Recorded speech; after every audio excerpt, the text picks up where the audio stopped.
Shut up and sit down. All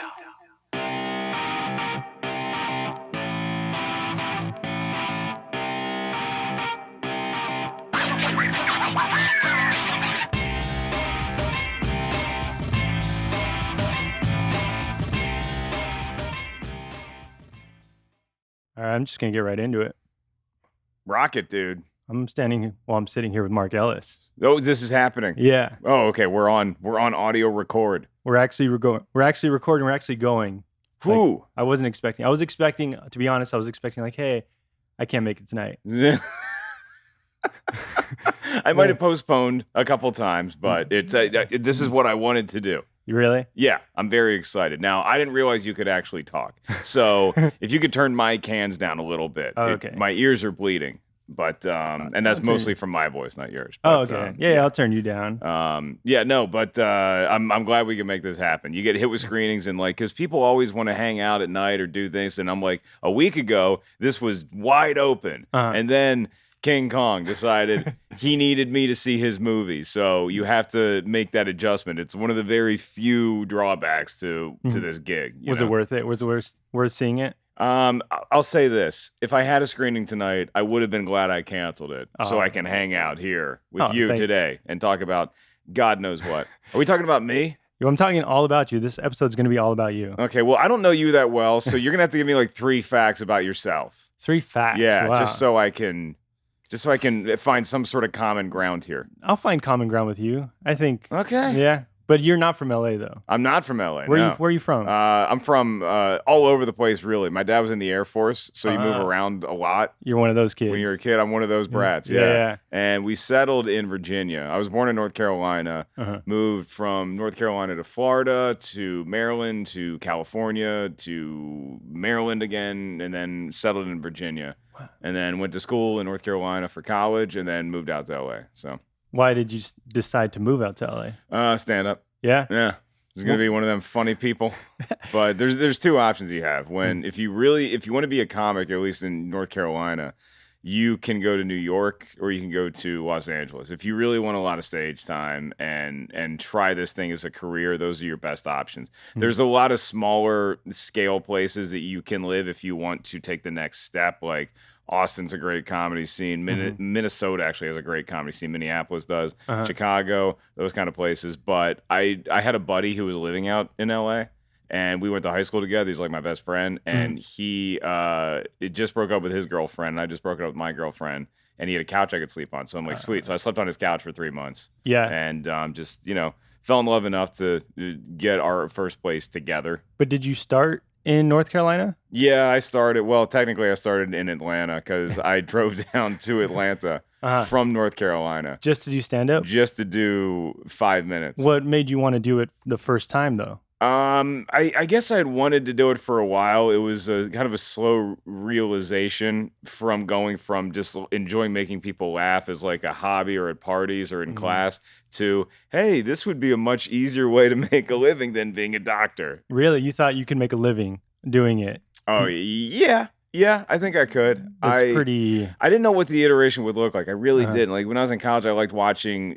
things like I love sitcoms and stand up and Whose Line Is It Anyway and SNL and all those things. And I was like, I'm sure I'd be great at all these. I'm sure I'd be legendary. So did you want to do improv first, or did you go for stand up? Improv was actually the first thing I did, in front of an audience, or at least on the campus TV channel at Wake Forest. I joined it wasn't really an improv. I guess it was kind of an improv group. We didn't have a live audience there, but it was like broadcast, and so people could watch it.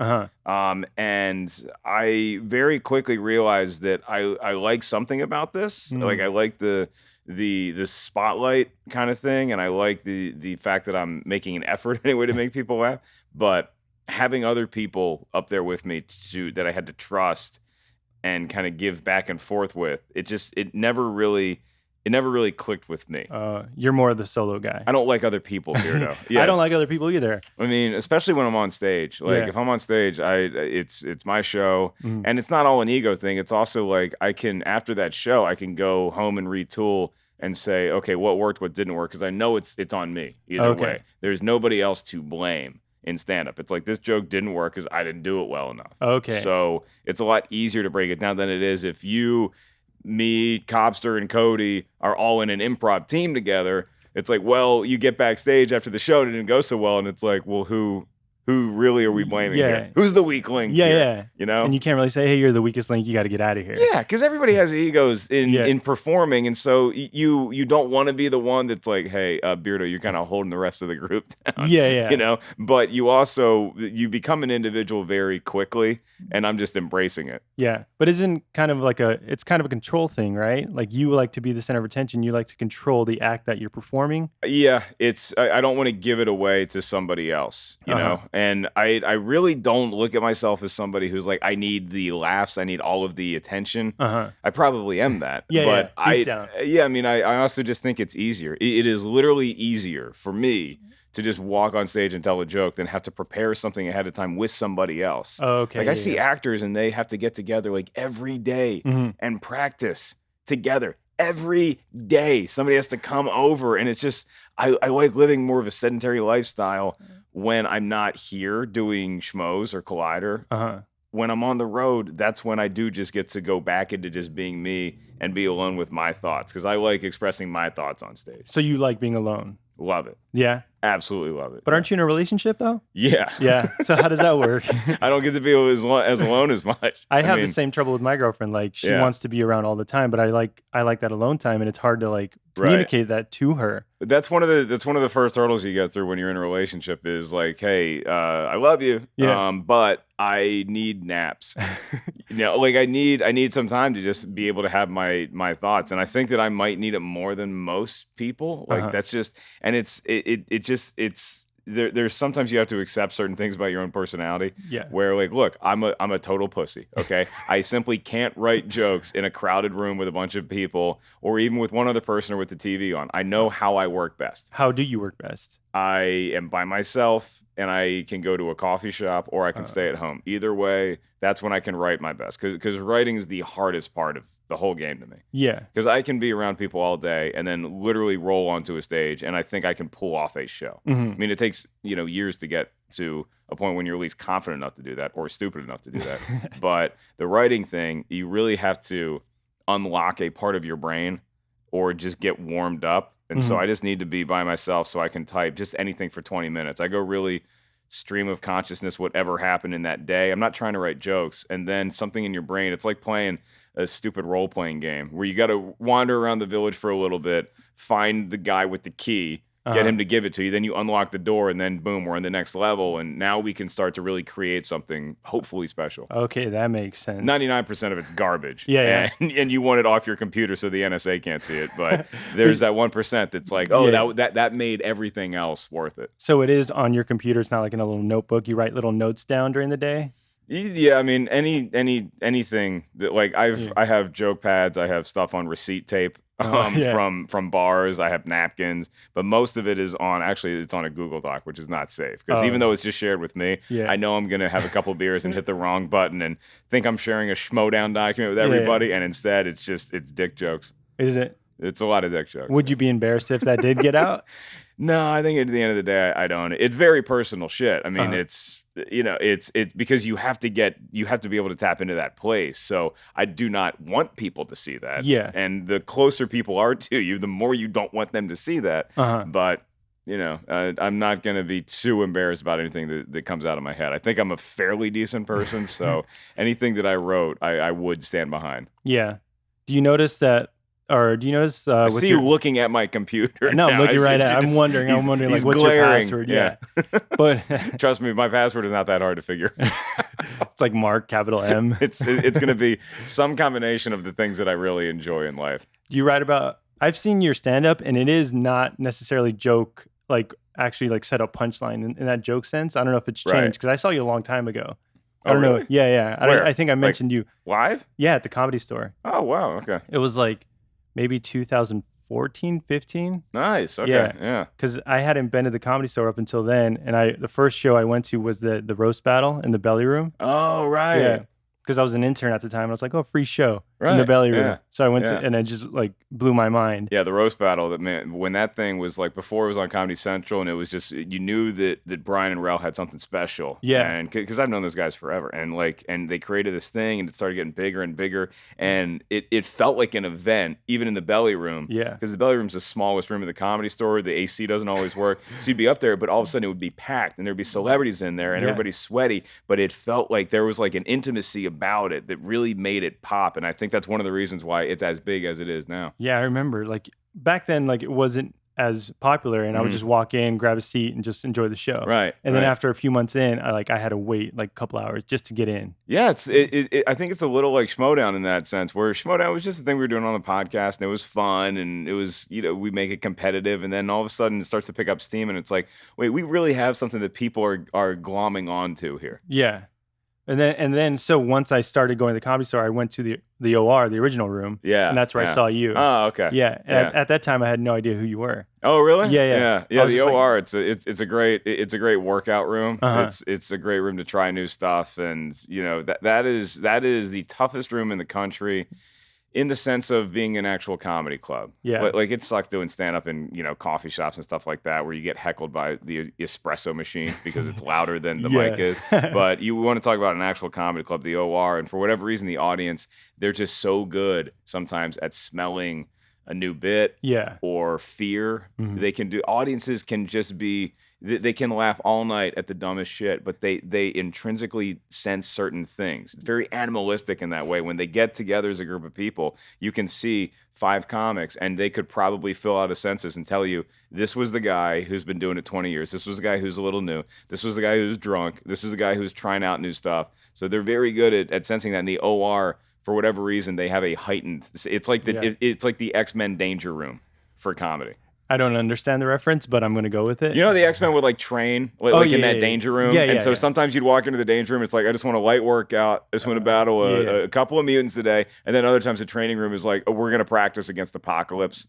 It's the danger room turned up to 10. Okay. Yeah, I noticed when stand-ups go, they're like, they have to make the audience laugh or else it'll just be dead quiet. Yeah. Like, gets real awkward real fast. Yeah. And then with you, I remember it was just like joke. Like everything you were saying, it was just so funny. And like I was like, who is this guy? Because like I think you took like 2 breaths during the time. You caught the right show. Yeah. It was probably like a Wednesday night. Like everyone was from Russia or some out of towners. Yeah, it happens a lot. Yeah. But how do you like go? How do you go through with that? Like when you first start comedy, isn't it just like all this pain coming towards you? Like but there's also a fear amongst comics of that silence you're talking about. Yeah. So that's why a lot of them go very quick. And sometimes it's a little too quick, and they forget to breathe. And there's great comics that are fast-paced. Like, you'd watch Robin Williams, but when you really watch Robin Williams and study him, he would be taking breaths in between. It's just that he'd have these bursts of energy, of manic energy, and that's what people remember. So I think one of the things about learning how to do stand-up on stage regularly is that you learn that silence isn't always your enemy. Sometimes you need a little bit of that to build up to a big laugh. Yeah. Like that's the best feeling in shows now. You know, is like when the crowd is silent and you're building towards something, they all sense it. It's like they know it's coming. It's like a big reveal in a movie. Like, like we're about to see what Kong looks like. Yeah, the silence works for you. Yeah, and you hope that you do show them Kong and not Dunstan checking in. You know, like you hope it pays off like you're building it up to. But how do you go through like the open mics, the open mic time? How long were you at that point? Long time. Yeah. I mean, you never really feel like you graduate. No, you really don't, because you could be there tomorrow. You know? I mean, it's the only way to get good at it. It's the only way. You can't sign up and take a comedy class. You didn't do that? I did. Oh, you did? That's how I found out. Yeah, I took a comedy class. It was Judy Carter's comedy class. And a bunch of my friends who, comics who also start out taking it. And it's no disrespect to anybody who's teaching comedy, but you can't really do it in a classroom setting. Is she the one that wrote the Comedy Bible? She did write the Comedy Bible, okay. Yeah. I started reading that. It's like, okay, this is how you get inspiration from your life and how you develop jokes. Which is all great to a certain point. Yeah. But there's no Hogwarts to go to learn how to be a comic. You have to do the open mics and the bar rooms and the back rooms at restaurants, and every place you can get on stage, you have to do it because that's the only way you get your chops. It's the only way to do it. But what made you want to do that? Just making people laugh, and you enjoyed that? Yeah. Really? I mean, you hope that there's a light at the end of the tunnel. Yeah. And there's just a certain, like, it's a weird thing. You see it with people in different walks of life where you're not where you want to be at all. You're far, far away from it. But there's other people that you're going through this experience with. And you forge a bond that you're not always going to be best friends with this group of people or even talk to them on a regular basis, but you went through something. It's almost like being on a sports team, you know, and it's like, yeah, like I might not be on the same team as you in 3 years, but for this one season, we're going through all this stuff together. So that helps to know you're going to go to an open mic and you might see this person or this person and develop a friendship, which is great because you get to go through this experience with somebody, but when you get on stage, you also learn how to do it by yourself. Mm-hmm. And do you remember getting passed at the Comedy Store? I do. It's huge day. Yeah. That's when you get your name on the wall. It's when you get your name written on the wall, and it's a big thing because I was an employee at the Comedy Store. The Comedy Store would hire young comics. Were you the doorman? To work there, yeah. Okay. Yeah. I mean, you'll do every job there. You sell the tickets, you work the phones, you park cars in the lot, you do everything. Kristian was a doorman there too before I was. And, how old were you guys like when you started? I was probably when I started doing stand-up, I was 22, but I think when I got hired there, I was probably 24 or 25, something like that. Because it took me like a good couple of years to get hired there. Yeah, don't you have to like kind of try out first, and then they... I mean, the tryout there, it's like doing the open mic, their version of the open mic, but they have, the managers or whoever's on duty will see you, and you can separate the people who might have a little bit of ability versus the people that are crazy versus the people that are just there to say they did it, and it's free therapy for them. Yeah. And you always have like a few guys or girls that will like really have something, and it's not there yet, but you can see potential. And so they'll hire you based on that. And also you're being available to work whatever job or plunge whatever toilet you have to do that night. You had to plunge toilets? Oh yeah. Yeah. Yeah. Every nightmare scenario you can think of working at a bar or a restaurant also happens at a comedy club. Sometimes even more so because people there are drinking heavily. You know? It's a 2-drink minimum, but there's no maximum. So any number of things can happen. I mean, there's fights that break out. You got to kick people out of the show.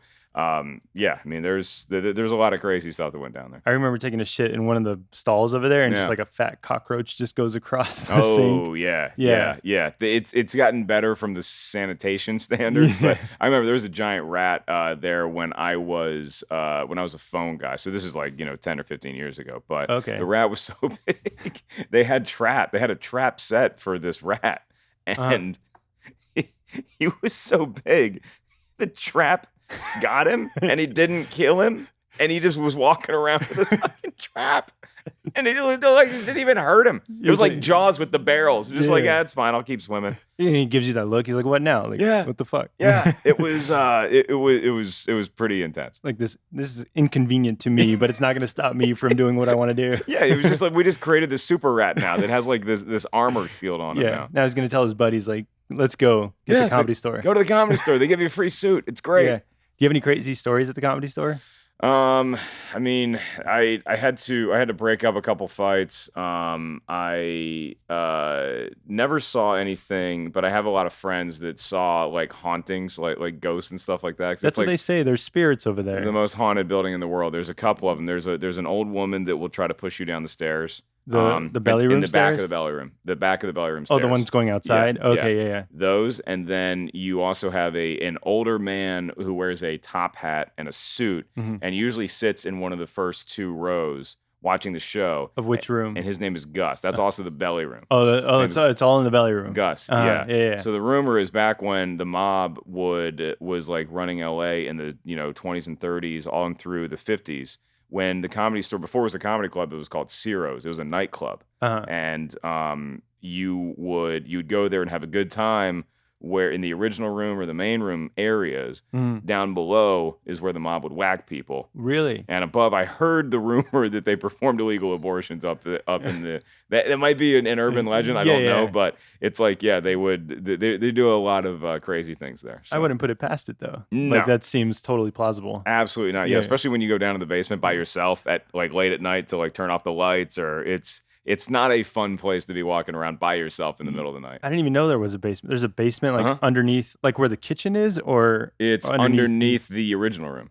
Oh. So when you're sitting underneath the original room. Oh, I didn't even know that. And then right underneath the basement is actually the entrance to hell. just the gates are there. Right and below, angels and demons and everything. One of my favorite stories of working at the Comedy Store was I was a regular at this point, but I went up and I did a set in front of Jim Carrey. Really? And because I was like sitting outside and just like kind of looking at what I wanted to do that night. Big black Escalade pulls up. Jim Carrey gets out, walks right up to me. Yeah. And we're just shooting the shit for 5 minutes. And like that guy was my hero for a long time. Yeah. And just getting to talk to him like he's just a regular guy because he used to work there too.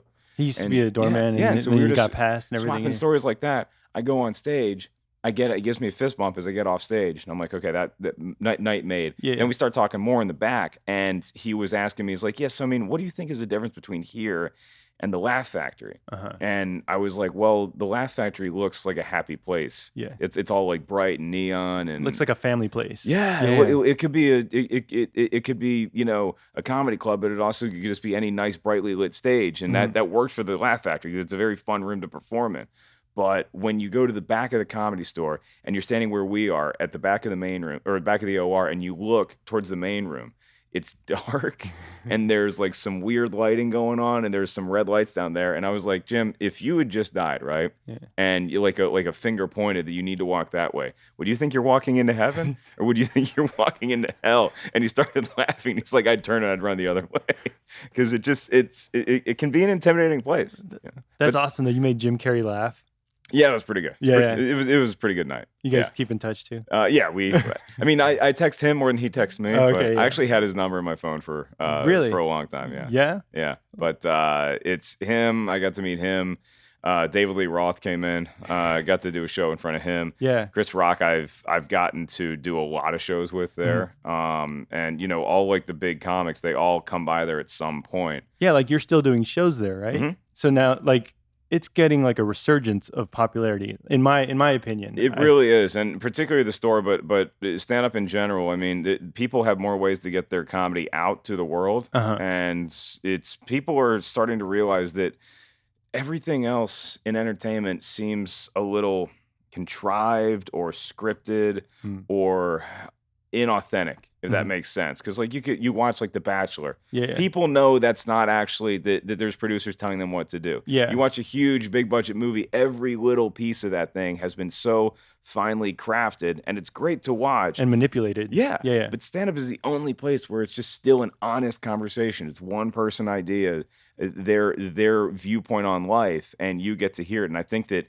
in the world that we currently live in, where everybody has an opinion, everybody's yelling at each other on Twitter and Facebook, to be able to go somewhere and just sit down and it's like, I'm going to unplug everything. I'm not going to look at my phone. I'm just going to go back to the old days of storytelling. I think people want that now. Yeah, it's the rawest form of just like human connection that you can have. Right. And it's like watching philosophers. I mean, we're modern day philosophers. We don't dress as cool. No. You know, well, a little hippie type style. You get it. Yeah. I mean, that's my you know, pie in the sky kind of analysis as to why stand-up's popular. Yeah. It's probably just because clubs are giving away free tickets on Groupon. Oh, probably, yeah. You know, that's how I started going, like, follow this on Instagram, you get in, you show it at the door, you get in free. Yeah. But the great thing about it is that audiences come and they know right from their first show if this is for them or not. Because if you have like a bachelor party or bachelorette party where they just want to go out for a night in the town and talk to each other, they're going to realize you're not supposed to be here. Yeah. You know, so get the hell out and let people who want to come in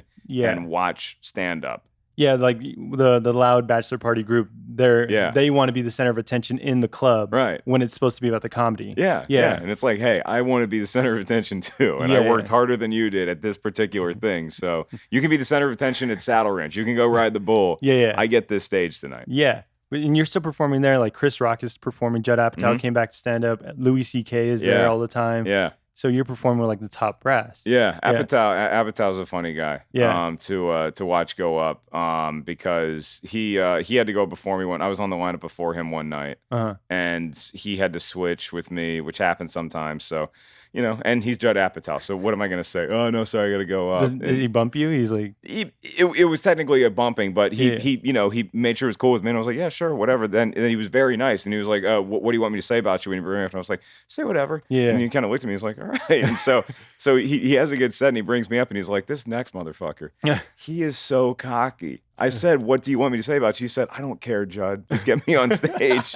And it was funny, and he made it fun. So he's a good guy, and it's nice to have guys like that for the people like where I was when I was starting out, where it's like you see people, and it doesn't matter how famous you get, how rich you get, how successful you are in entertainment. There's just some allure about that keeps, like, Judd Apatow does not need to go do 15 minutes in the OR, but he does need it. Yeah. He needs to do that.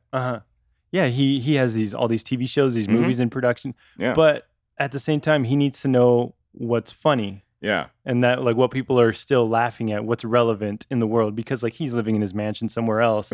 But it keeps you connected when you're around people that are probably going to puke later that night. Yeah. But that's, the thing we keep going back to is, like, you look at any form of entertainment, and it's been distilled somewhat, but it's all a drug. It's anytime you perform anywhere, it's somewhat of a rush. Yeah. So I look at stand-up as like the blue meth from Breaking Bad. It's the most pure form of whatever this thing that people like me need. Yeah. That's where you get it from. So you don't do drugs, you just do stand-up? No, I know. You've never done drugs, or no. you never? No, I don't waste my time with that. Yeah. Why? Like, you never too busy drinking. Really? Oh, okay.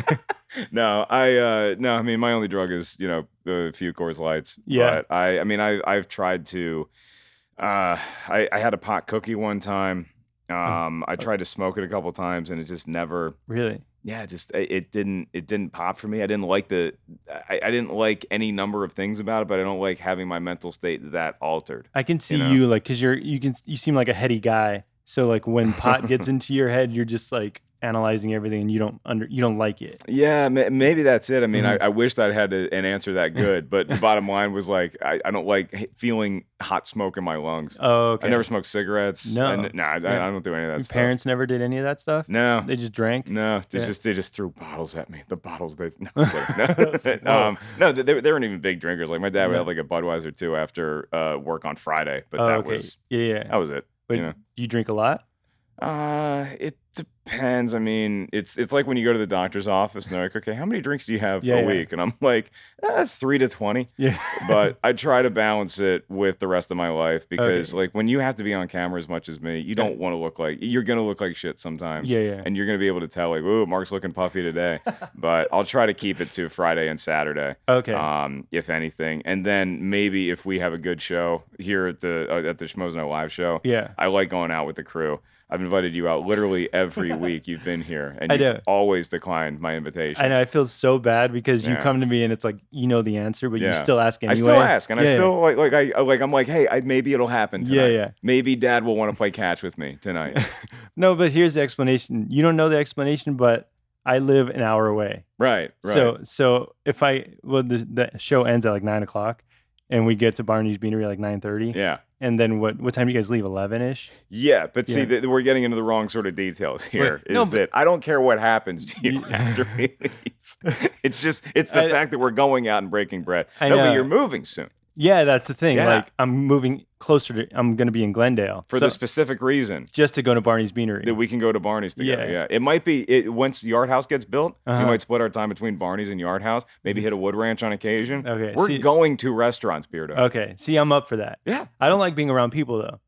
I like it in that scenario. I like the celebratory aspect. And maybe that's why I'm not a hardcore drinker, is because I don't drink when I'm depressed, when I'm not happy with something, because a lot of people do that. Whether it's something in real life, like, oh, I had a terrible day at work, or the Redskins lost. Like, I'm not that kind of guy. I drink if I'm celebrating something, and if I'm depressed about something, I'll sit and stew, or go for a walk, or try to write it out, or go to the gym or something. I don't like the feeling of, because I've done it a few times, the feeling of drinking when there's something wrong in your life. Yeah.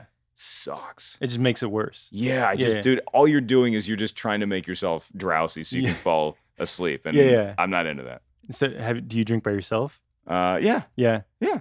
But only like celebratory things, right?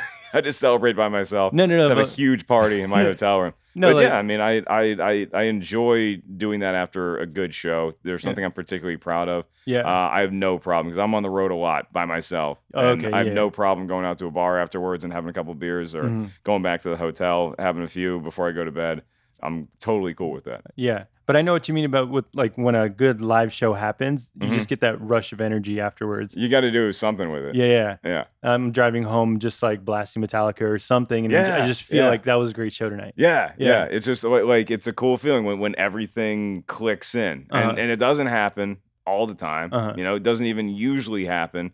And when you have enough good shows you string together, your standards elevate. And now it's no longer good enough to just get a lot of laughs or have a good live show. Now it's got to be even better, but that's the game that we play. That's what we signed up for. So you can understand like when a show goes bad as opposed to when you have a good show. Yeah. Because some people like they don't see like, oh, it was a good show tonight.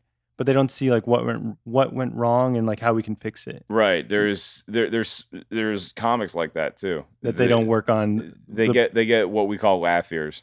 Was that? Where they get laugh ears where they were on stage and they heard an audience loving them. Oh, yeah. But that wasn't what was actually happening. Yeah. They're like, oh, you see that? I killed. But then there's other comics that get off stage and it doesn't matter how hard they crush. They're like, oh, man, that was terrible. Like, I didn't like it at all. It's like, really? Yeah. Do you really feel like that, or are you just fishing for a compliment? But do you think, what do you think? Are they really feeling down, like they can't enjoy the laughs, or are they really fishing for a compliment? Some of them. I think it's a case-by-case basis. I think sometimes you really just, or maybe there's been times when, like, I heard a great story about Letterman one time. Letterman was at the Comedy Store before he got the Tonight Show, or before he was supposed to get the Tonight Show. No. It was way before that. I think he was taping a set to perform on the Tonight Show when Carson was hosting. And he gets off stage and he comes back to the back of the room and he literally crushed. And Diane Nichols went up to him and she was like, "Hey, great set."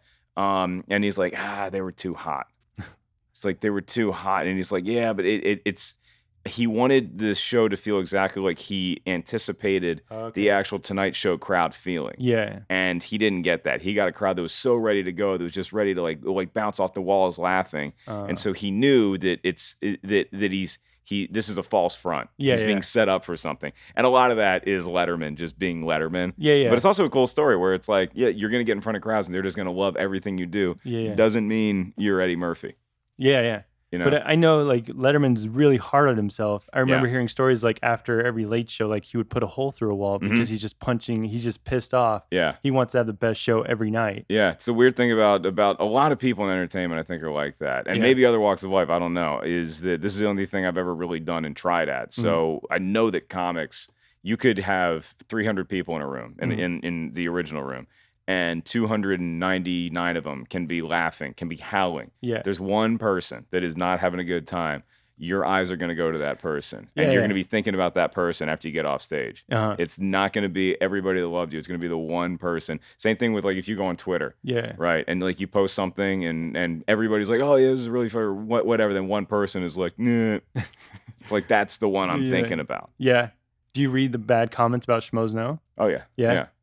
I don't read the comments as much as I used to because I can't. I don't have the time. There's so much content that gets put out between Collider and Schmoes that I literally would be at my computer constantly. I don't want to live that kind of life. I can get enough of a sample, I feel like, to gather that, okay, that show I need to change this or this or this, but I just can't read every comment anymore. But by the same token, like I've gotten pretty hardened I built up an emotional callus to a lot of things. The bad comments? Yeah. I mean, some of them still get to, not from a point where them attacking me, but just being cruel or unfair to people that I work with. That's when it really bugs me. Like, you can say whatever you want about me. Yeah. And I know what your game is. Like, I know that the best way to handle people like that 95% of the time is to totally ignore it. Yeah. I don't even block them.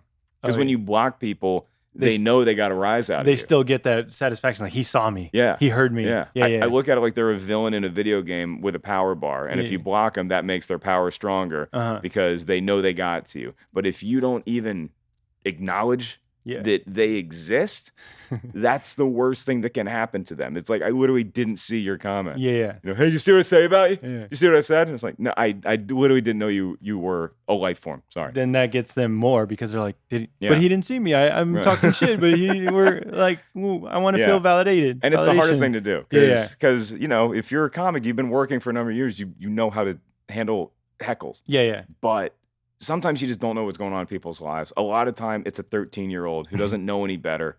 Yeah. And I don't want to say the wrong thing and then upset them to the point where they, like, if somebody's really depressed and they needed to lash out at something, they didn't know how to handle it. It's just a whole other ball of wax I'd rather not get into. I don't like going down rabbit holes of like commenting back and forth with people. I've seen great comics live off doing that stuff, and they're really good at it. But it's not for me. But here's the thing also, like, they're fans. They're watching the show. Right. So if you do block them, like, you'll lose a fan. Yeah. So, like, and the show we're doing is free. Yeah. Like it's totally free. It doesn't make any sense. Yeah. Yeah. It's a hard thing to rationalize that there's so many people out there that just do it. And most of them are probably really nice in person. I would never say this shit to your face, but they like to have affected somebody that they watch on a regular basis. And when you do a show online, particularly, people feel like they know you. Yeah. It's like we can actually relate to this person. I can have a beer with this guy. Yeah. You know, in a way that it doesn't work as well if you're watching somebody on TV or in a movie. I heard a great story one time about and this is like the late 90s, right? So Mel Gibson was at the height of being a movie star and not a nutcase yet, right? Yeah. So he was on a plane and George Clooney gets on the plane. This is when George Clooney was on ER. So he was a very well-known actor from being on TV. He hadn't transitioned to movies yet. After the plane lands, they get off the plane, and a bunch of people rushed up to George Clooney to take a picture with him. Nobody went up to Mel Gibson. And Clooney realized, he's like, that's because they see me on TV, so I'm accessible to them. They see Mel Gibson, they're like, oh my God, that's a movie star. Like nobody moved. Like they're intimidated by the power of Mel because they see him on such a huge screen.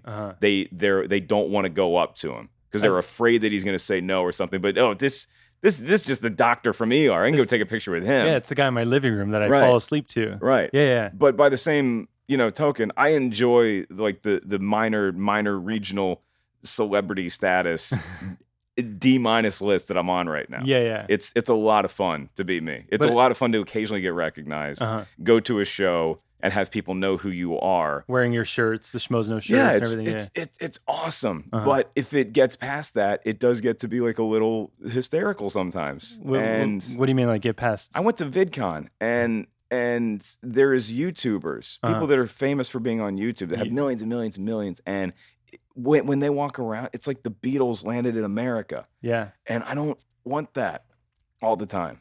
I want to be. It's cool to have people recognize you. Yeah. But I don't need all like the hysteria and like I don't need to be a rock band touring. I like being me and people can relate to me and that's who I am. It's almost like a cool club. Like, hey, Schmoes Know. Yeah. Like, Schmoes Know. Yeah.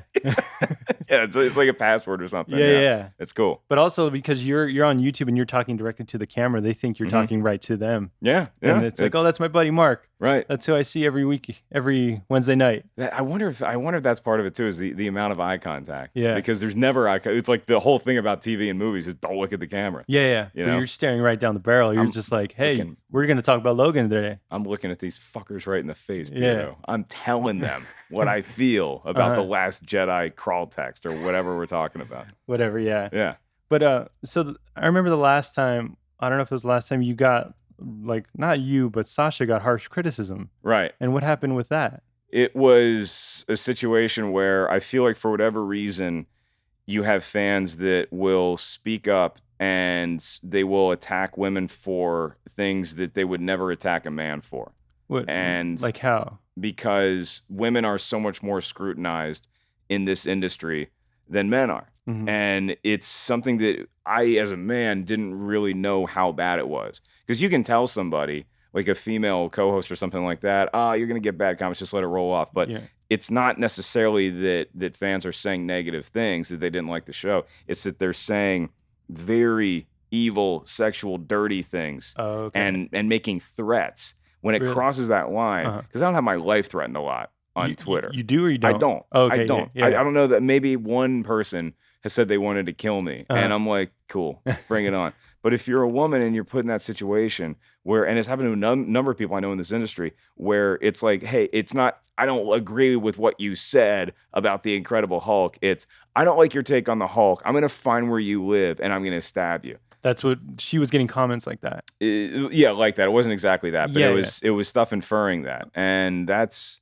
not cool. That's when you can't let it roll off your back. You know, that's when you need to step up and have people come to your defense because you can't handle all that stuff on your own. You know, that's a different level we're talking about because nobody knows where we actually live. But then there are people that might live near us or might not, and you can't get that thought out of your head. And you shouldn't have to deal with that kind of stuff because that's like breaking the law. Like if I said that shit to your face, if I walked up to you and I said, "Hey, I don't like your show. I think you suck." Yeah. It's like, that's fine. You're not breaking the law. But if you walk up and you issue a death threat or you say something really sexual, that's harassment or that's threatening behavior. You can get arrested for that. And you should be held to the same standard online. And that hasn't happened yet. And just from the limited amount of, being able to see comments come into my show and against me and people that I work with, women get it so much worse than men. Because, it started when she talked about Wonder Woman, right? It was either, I think it was the Wonder, like she had a friend who saw some footage of Wonder Woman and then a bunch of websites that are good for nothing ran with it. Or she said she had a friend, whatever, saw it and said it's not going to be as good as you think it's going to be. Yeah. And then, so like she started just kind of a rumor, but then like people were like, just don't say that. Right. Like, but she's not even starting a rumor. It's like, this is something that I heard and you should be allowed to express that without everybody taking it as an actual news source, Yeah. So you have a confluence, you have a perfect storm of dipshits that are waiting to attack somebody.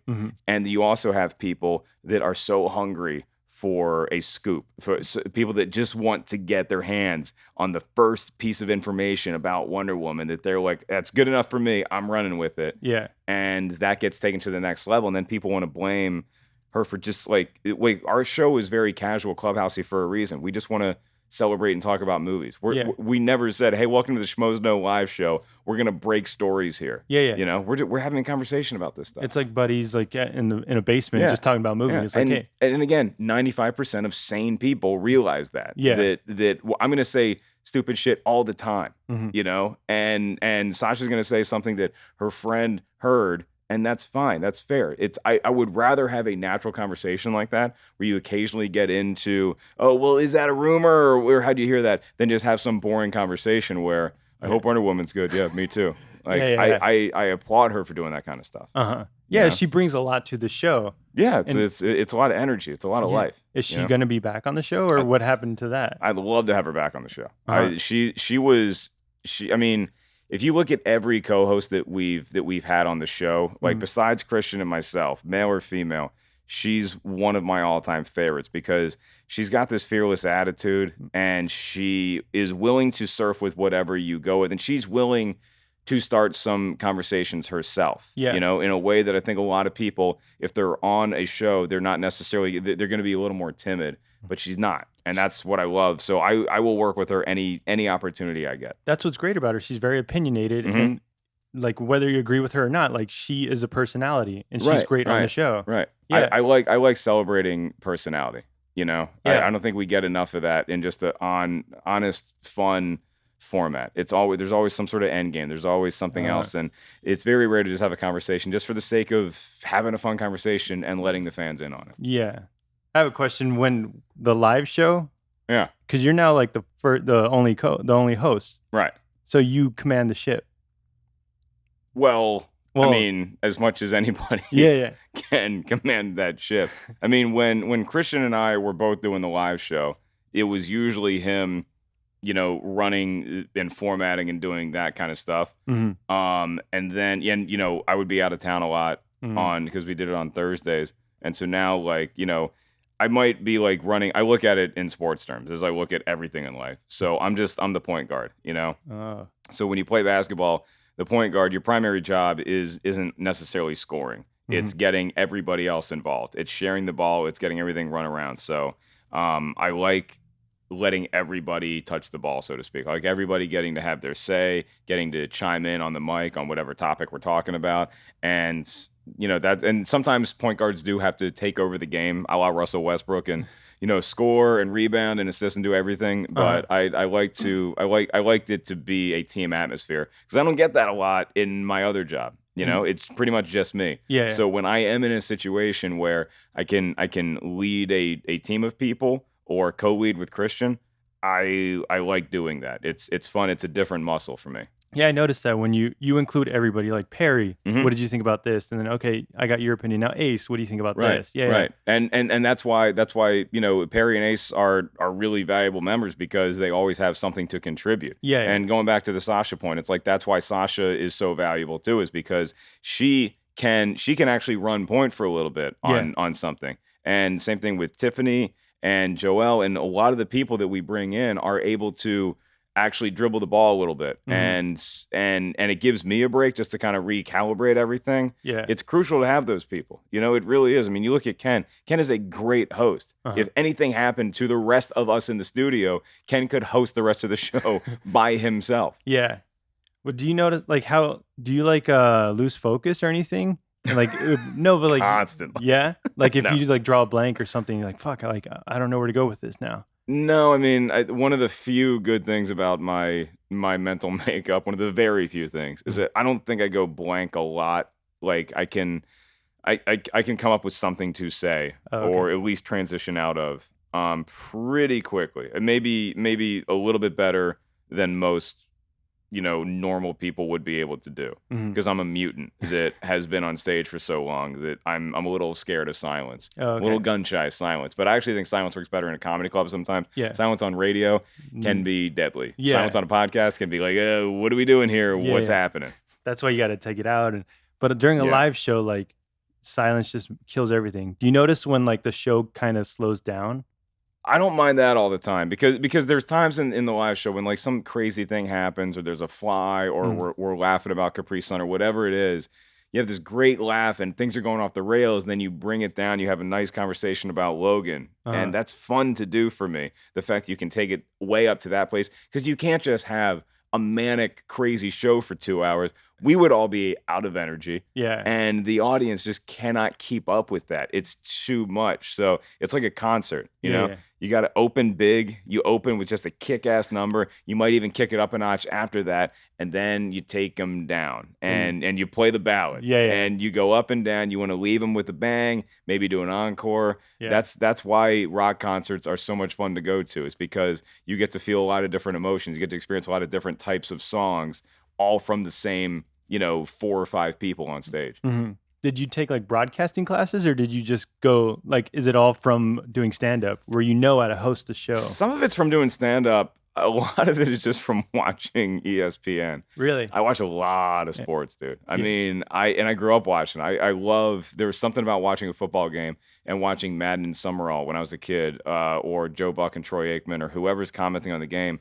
I would be a little more in tune with that than I think most people are when they watch a game. Because I'm watching the game to watch the Redskins hopefully win. But I'm also just paying attention to Joe. Okay, so Joe Buck introduces things, and then Troy accentuates what he's talking about, and Troy does analysis, and then Joe moves the action along, and you learn just these little kernels. And when you watch SportsCenter afterwards, you see how the two anchors are able to work together, how they deliver a piece of information, how it's right to camera, how their heads don't move too much. There's a lot of just little things you study, and then if you watch yourself, which is the hardest thing to do.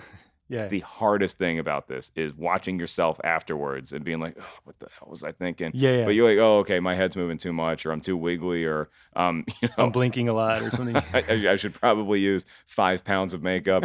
But you just pick up little things like that in your life, and that's not anything that I made a conscious effort to study. It's just something that picked up to me for whatever reason. I think I took one journalism class in college, and I can't even remember if we actually had to do on camera stuff. No. No, It was just like preparing for a show. It was like behind the scenes. It was like everything about broadcasting. So it was like how to like break a story, how to write copy, and all this stuff. And I ended up interning at a news station after I graduated, WXII in Winston-Salem, and I quit after the first day because I'm like the first day. Oh yeah, why? Not for me.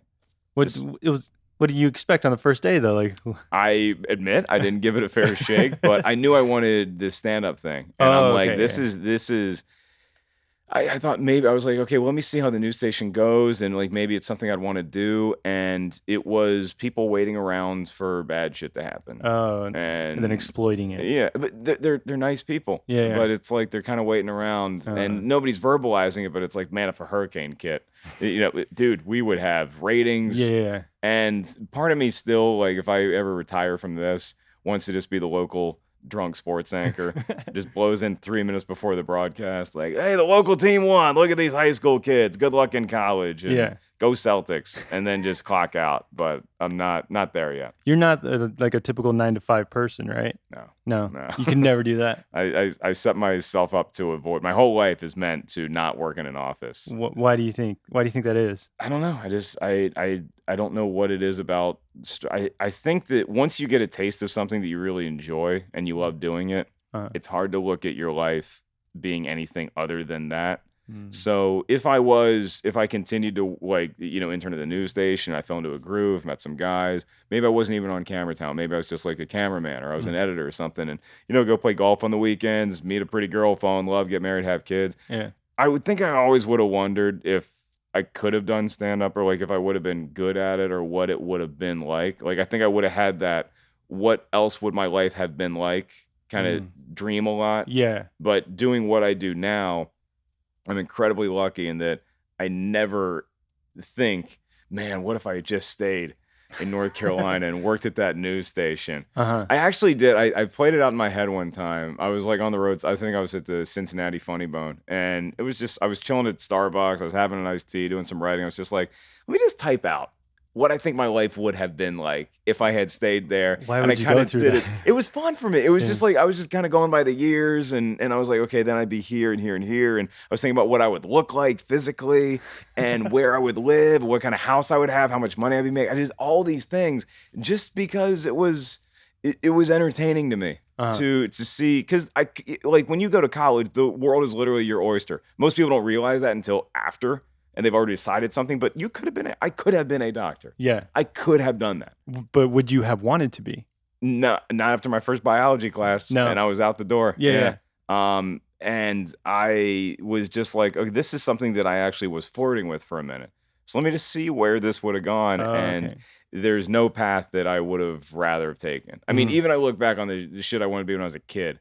Like be a professional football player or something. If I was a wide receiver, dude, I would have been killed. I would have literally, I would have died on I would have been the first player to die on the field. Yeah. If I played in the NBA, I'd never get in the game. Yeah. Which would actually kind of be a cool life now that I think about it. Just you'd still get a ring. Being a bench warmer, it's okay. Maybe I'd take that, or center field for the Orioles or something like that. But I'm pretty happy where I am. Do you think it's because you moved around a lot as a kid that you couldn't just settle down somewhere? That's a good psychoanalysis of it. That might have had something to do with the fact that I acclimate well to traveling on the road a lot. I love the hotels. I love the planes. I love the restaurants. I love getting into a new environment and exploring it for a little bit, then leaving. Okay, yeah. See, like it's temporary. Yeah, like that's how you grew up. Yeah. It's nice. I mean, when the family like when we would go on a road trip or something as a family, like we're moving, because my dad was he was a doctor in the Air Force. And after he got out of the Air Force, he went into private practice. But when you're in the Air Force, doesn't matter what you're doing there. You're staying at the base for a couple weeks before you can move into a house and all this stuff. So the big night out for us was just Friday night at Denny's or Captain D's or something like that. And still, I'm 36, and the big night out for me when I go on the road, let's find a corporate restaurant and just enjoy the hell out of that meal. Yeah. And so it's the same things that made me happy when I was 9 make me happy today. Might be a personal growth issue. Yeah. But, it might just be like stunted growth. I might just really have a lot of work to do. You have any siblings? I do. I have an older sister and a younger brother. Yeah. My younger brother is the funniest person in the family. He might be the funniest person I've ever met. But he never did stand up? No, it just wasn't his thing. Is he like the funniest doctor at the office? He's the funniest music composer / stay-at-home dad. Oh, okay. And because he's a musical genius. He can play any instrument. He's had albums. He does music for video games and stuff like that. And luckily, I think him and I are similar in that he never really took to band life, because he's been in bands. He's played like live shows, but you mean band life like going on the road? Not going on the road. Part of that too, because he has a wife and a kid. But it's also just the fact that you're locked in with these 3, 4, 5 other people, and that's your life. Yeah. And the same thing with an improv group. It's like, you know what, after 2 weeks, I don't think I ever want to see that bass player's face again. But you're in a band, so you gotta deal with it. Yeah. And he was like, well, I can play all the instruments, I can do all this. I don't really need to do this myself. I don't need this Metallica cover band anymore. He was in a Metallica cover band? Yeah, they were really good too. Yeah, he was Hetfield. Yeah, he was really, really good. He could man. sing like Hetfield? Sing like Hetfield, play like Hetfield, yeah. Wow. Yeah, he's pretty good, man. He's pretty talented. You have a creative family. Yeah, well, they're all good at music, and I'm not. No. Everybody in my family's great at music, except me. Like, my dad played in bands when he was in high school, and my mom's a great piano player. My sister can play guitar, piano. My brother can play everything. You had a whole family band going on. And I'm just the fucking MC, Beardo. Yeah. That's all. Oh, yeah, you just introduced the band. You're the band manager. Well, we would have Thanksgiving jams, man. The whole family comes in. There's 20 people at the house and play, and I would go up and tell some jokes in between, and it was a good run of Thanksgivings in my 20s. Like, I would fly home for I didn't really care if I couldn't make it home for Christmas. If I couldn't make it home for Thanksgiving, it sucked, because I knew that's where the family was going to be, and we could do the musical Hootenanny, and we'd have a lot of fun, and it was a good run of Thanksgiving. That does sound like fun, actually. Oh, it was the best. Yeah, it was the best. Yeah. But your dad's a doctor? He was. Yeah. Yeah. But he doesn't practice anymore? It's hard to when you're dead. Oh, wow. I didn't mean to bring that up. No, it's fine. No, he passed away in 2010, I think. Yeah. I should know the year. Oh, I remember the day, but yeah. So I was 29. Oh, wow. When it happened. So yeah, he got sick, and because he was a doctor, so he kind of knew what he was in for. What was he sick of? Or sick cancer. From? He was sick of He was sick of cancer. I'm sick of cancer. Yeah. But what kind? He had a lymphoma. Wow. And it started in his back, actually. Then it metastasized. I think is the right combination of T's and S's, and sounds right. Yeah. Spreads through pretty quick. But he dealt with a brain tumor when he was 19. Holy shit! He had a brain tumor when he was 19, and most people at that time were like, "There's just nothing we can do. This is pretty much inoperable." And there was a team of younger doctors that were like, "Well, we think that we can, maybe try something newer here and a little radical if your son is up for it." They were talking to his parents, and they're like, yeah, let's whatever we can, and it ended up working. And now that's kind of they were pioneering a new way to operate on brain tumors and treat cancer and treat cancer patients. So that inspired him to do whatever he could to get into that field. So he went into the Air Force, and the Air Force paid his way through med school, and then he was a doctor in the Air Force for 2 decades or whatever. Then went into private practice after that. So I think, looking back on it, I think, and I talked to my mom about this, a fair amount, is that he knew that he was at a higher risk because of what he went through when he was 19, dealing with that the first time, that there's always the chance of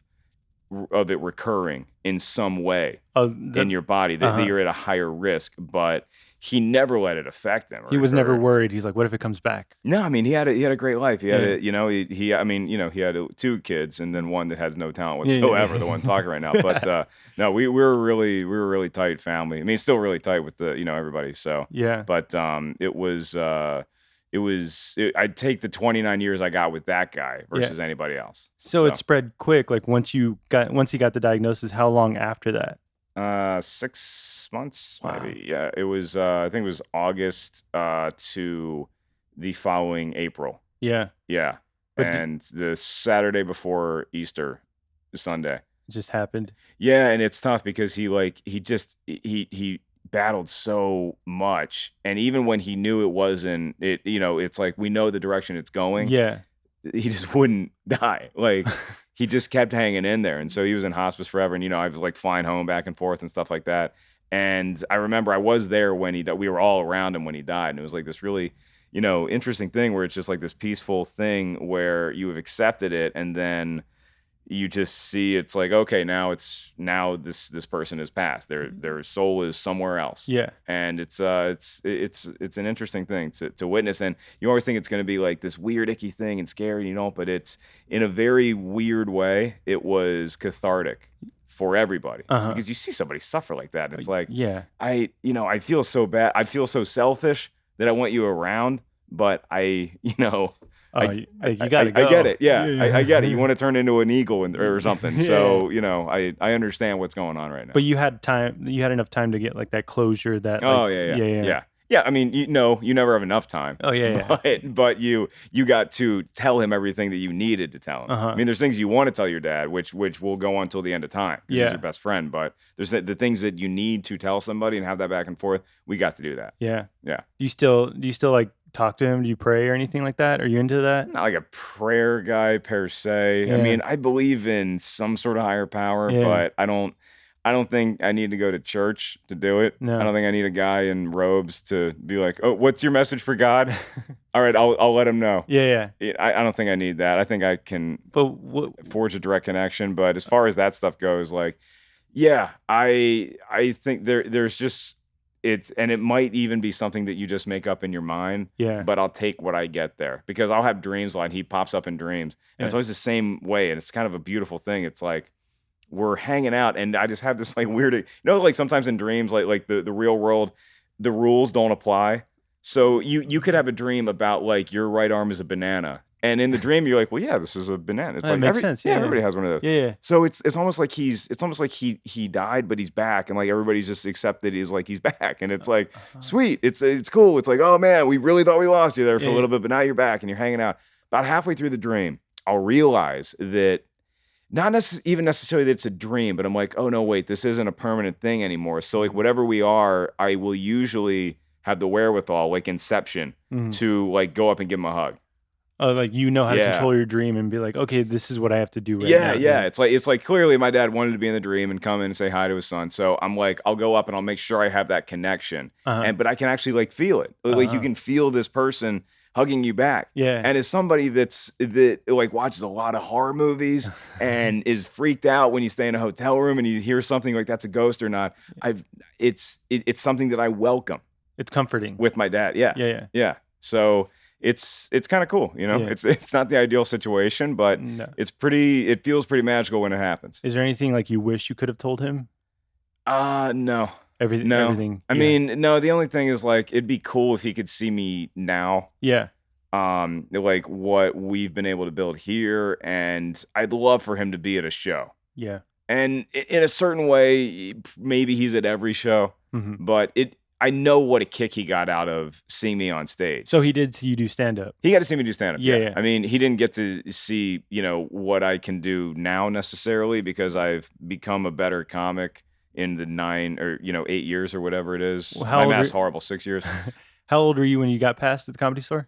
I was 27, I think. Oh, so was he there for that, or did he? He knew it, and actually, it was a cheap Christmas gift I could give him and my mom. It was the first lineup that I was on as a paid regular. It's like they print out the lineups, and like the name Mark Ellis is there, and so I signed it and framed it, and gave it to him. So I'm like, here, Merry Christmas. It cost me $5, but it's a memory. But was he proud of it though? He's like, hey, my son, like he reached this milestone. Oh, he was tickled at like any sort of milestone like that. Like I was doing my first set I was ever doing at the improv. I told him I was going up to the improv in a couple of days, and like he told me afterwards, he's like, I was walking around work all day, and I was like just telling people like, hey, my son's performing at the improv tonight. Really? I'm like, damn, you really enjoy it that much? Okay, that's awesome. So, yeah, it was pretty cool. It's pretty cool. But did he see you do it like live though? Did he come to any shows live? He did see a lot. Yeah. I mean, and that's what I'm talking about is like, I don't really care if he sees like the success, like, oh, your son is doing this now. Like, just have him at a show. Yeah. Just put him at the show, and so he can see what I do now. Like so he can see what I'm talking about. And I'll probably want that for the rest of the time. Like I'll want that to happen like 3 years from now and like 6 years from now. So that's like something that you can't wish you can tell him that because I didn't know it was going to happen either. But it'd be cool if he was there. Yeah. So does your mom go to your shows, or has she seen you do it? Yeah. Yeah. No, just be funny if I was like, my mom will not talk to me. No, my mom's great. Yeah.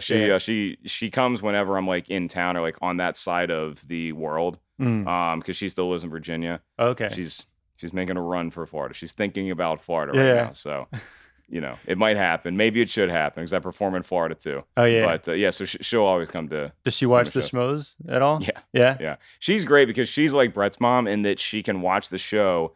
But she's unlike Brett's mom in that she doesn't really scroll down to the comments. Oh, okay. So she'll watch the show and enjoy. She's like, "Oh, it was a great show." She has this naive. Yeah. Whereas Brett's mom is like, "No, I know there's comments. Oh, there. yeah. I need to see what's happening." Yeah. Nobody's alerted my mom to the fact that there's people commenting on what the action was. So she just gets to watch like she's watching TV. So it's probably the best way for her to enjoy it. Probably, yeah. Yeah. So the Schmoes Know Show. Mm-hmm. How long have you been doing the Schmoes show? We've been doing that. I mean, Kristian and I have had some iteration of it since 2008. Or where'd you first meet Kristian? I think at the, I met him at his place, but I knew he was a comic at the Comedy Store, and like he performed around because he went to Florida State, as did my aforementioned buddy, whose couch I slept on. Oh, okay, yeah. So he knew of Kristian and had met him a couple times for like a Florida State connection.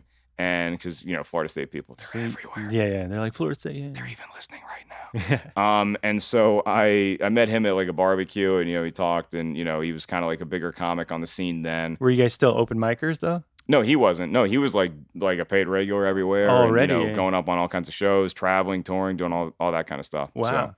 So he was a big fish. He was a good guy to know. But and you're just a chubby kid who's like, hey, can I? Chubby kid with blonde hair. Yeah, you had blonde hair back then. Dyed blonde hair at the time. Yeah.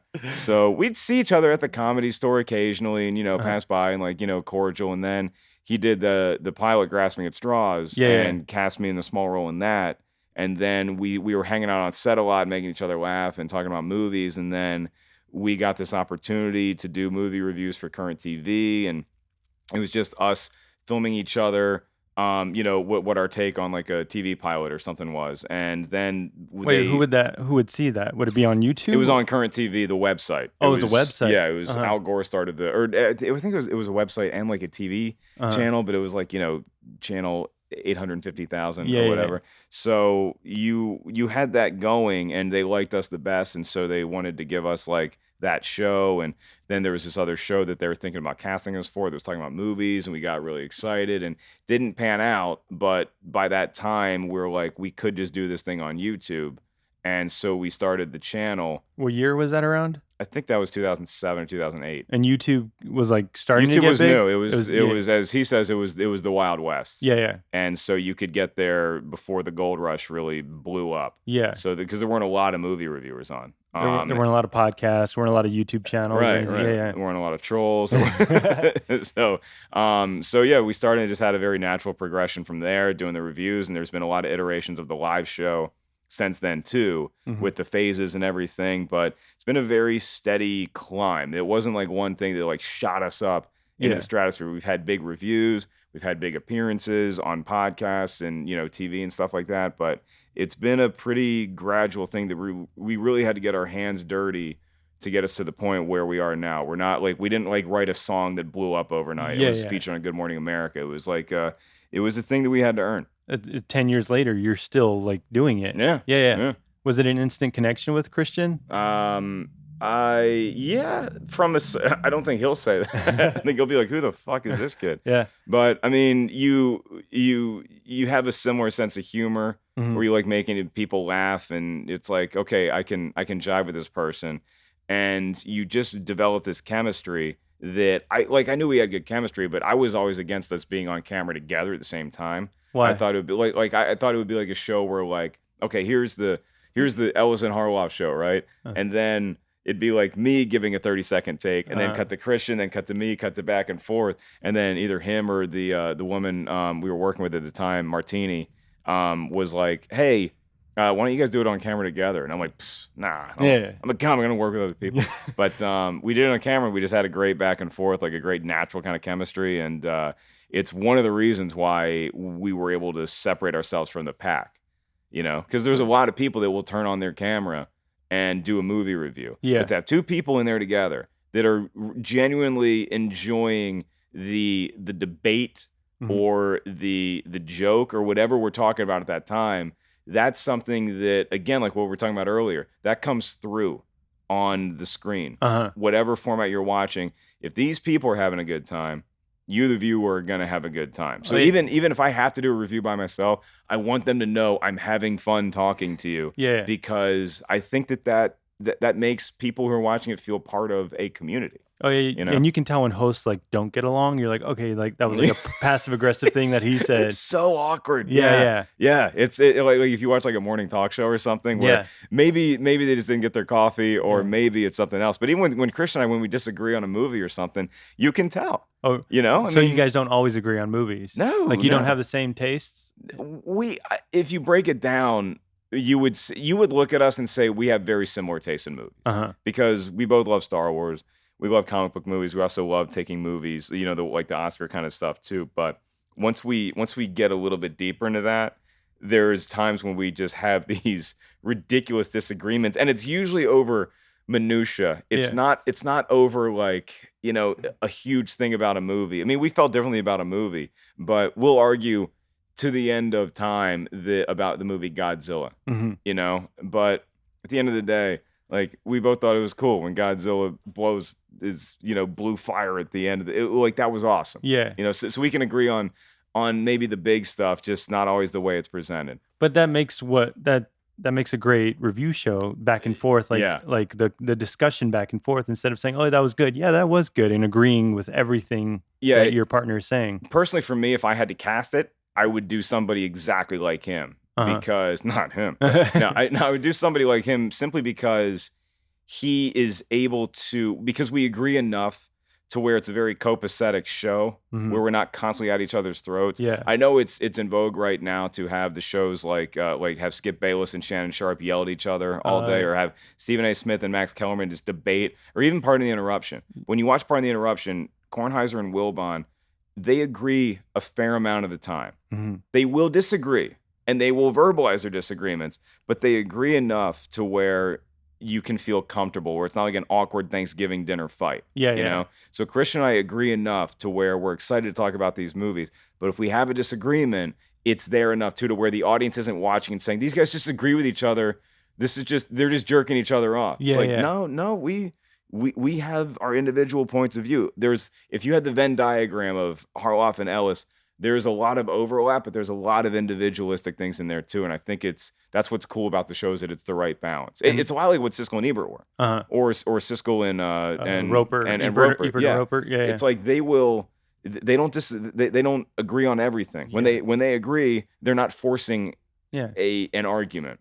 It's just for the sake of it. Thumbs up. Yeah. We both agree. Yeah. It's like, no, this is cool. Now they might both give a movie a thumbs up, where they'll then argue about what it was about the movie that they liked, but they both walk away at the end of the day like, yeah, I like that movie. But you like being alone in stand-up. What made you want to stay with Kristian and be like a partnership doing a show? I mean, the way he cuddles, it's something about the way he strokes my head as we fall asleep. He had a free couch and he had a free couch, no, I don't think I ever had to crash on his couch.